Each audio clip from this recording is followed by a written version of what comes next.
আজকে হলো 1 জানুয়ারি, তো সবাইকেই প্রথমে জানাই হ্যাপি নিউ ইয়ার। আমি জানি না এই ভিডিওটা কবে পোস্ট করব, কি আদৌ কোনো দিন পোস্ট করব কি। আমার হঠাৎ হঠাৎ কিছু অদ্ভুত স্বপ্ন আসে। আই থিঙ্ক আমি একাকি এটা বলতে পারছি না, হয়তো অনেকেরই আসে, কিন্তু আমার মনে হলো যে শেয়ার করা যাক। বাড়িতে বসে বোর হচ্ছি, তো কিছু একটা শেয়ার করি। আমি আজকে প্রথমে যে স্বপ্নটা শেয়ার করব সেটা আমি দেখেছিলাম 2025-এর মিডিলের দিকে, ঠিক আছে। তো তখন তার কিছুদিন পরে আমার রেজাল্ট ছিল।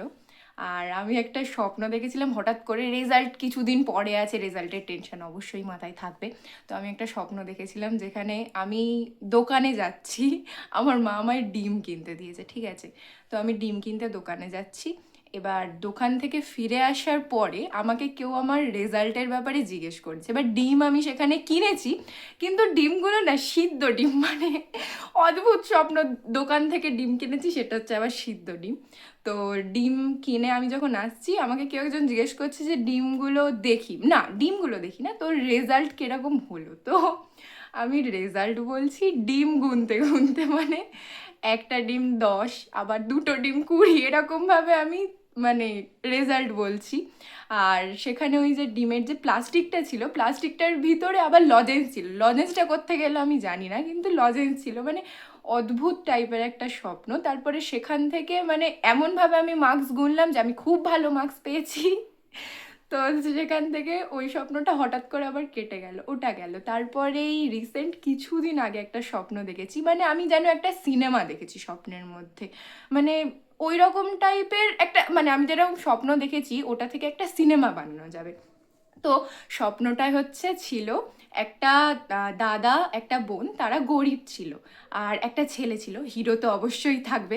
তো এবার সেখানে বোনটাকে এ বলছি, আর ছেলেটাকে বি বলছি, আর দাদাটাকে সি বলছি।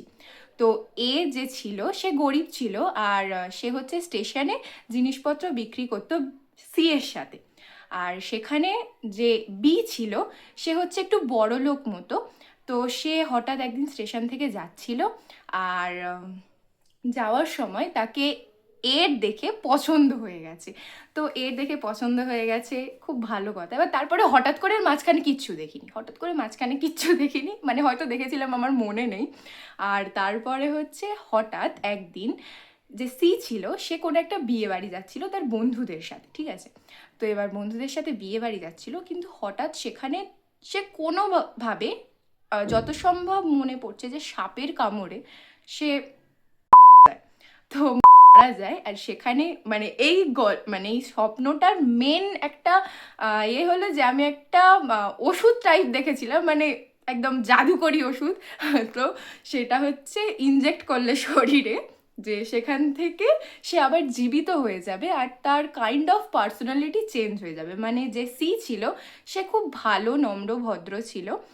আর সে যখন যায় এবং তারপরে তার শরীরে যখন সেই অ্যান্টিডোটটা বা যে কোনো ধরনের একটা লিকুইড যখন ইনজেক্ট করা হয়, তখন সে হঠাৎ আবার জীবিত হয়ে যায়। সে আগে যে নম্র ভদ্র ছিল, সে আর নম্র ভদ্র সে আর থাকে না, সে খুব অ্যাগ্রেসিভ টাইপ হয়ে যায়, আবার মানে অন্যরকম ভিলেন হয়ে যায়, গল্পের ভিলেন হয়ে যায়। তো তারপরে সে আর হঠাৎ হয়তো কোনো কাজের সূত্রে, বা আমি জানি না, আমি মাঝখানে আমার কিচ্ছু মনে নেই, কিন্তু এইটুকু জানি তারপরে সেই মানে এ আর সি বড়লোক হয়ে যায়, মানে বোন আর দাদাটা হঠাৎ করে বড়লোক হয়ে যায়। তো বড়লোক হওয়ার পরে আবার মাঝখানে কিচ্ছু মনে নেই, কিন্তু এটুকু মনে আছে যে যে বি ছিল, মানে যে হিরো, তার সাথে আবার সি এর মারপিট লাগে, হঠাৎ করে মারপিট লাগে, মাঝখানে কিচ্ছু মনে নেই, কিন্তু হঠাৎ করে মারপিট লাগে। আর তারপরে এটুকু মনে আছে যে জায়গাটা ছিল স্টেশনের পিছনের একটা এরিয়া, কিন্তু ওই রকম জায়গা আমি কোনোদিন দেখিনি। স্বপ্নে যেটা হয় যে নানা রকম জায়গা ইমাজিন করে নিচ্ছি। তো সেখানে মানে হিরো আর ভিলেনের এতটাই ফাইট হয় যে লাস্ট পর্যন্ত হিরোটা যায়। আর তারপরে যে মানে ছিল, মানে যে মেন নায়িকা ছিল, সে গিয়ে সেই যে লিকুইড টাইপ যেটা ছিল সেটা সেই যে বি ছিল তার গায়ে ইনজেক্ট করে। আর তারপরে সে সুস্থ হয়ে যায়, কিন্তু তার পার্সোনালিটি চেঞ্জ হয় না, সে হিরো ছিল, হিরোই থেকে যায়। মানে আমি জানি না এইসব স্বপ্ন আমার একার আসে নাকি সবার আসে, কিন্তু এই স্বপ্নটা সত্যি, মানে আমি ভাবছি যে এই স্বপ্নটা থেকে কিন্তু আমি একটা মানে পুরো একটা স্ক্রিপ্ট লিখে একটা ভালো সিনেমা বানানো যাবে কিন্তু, তাই না?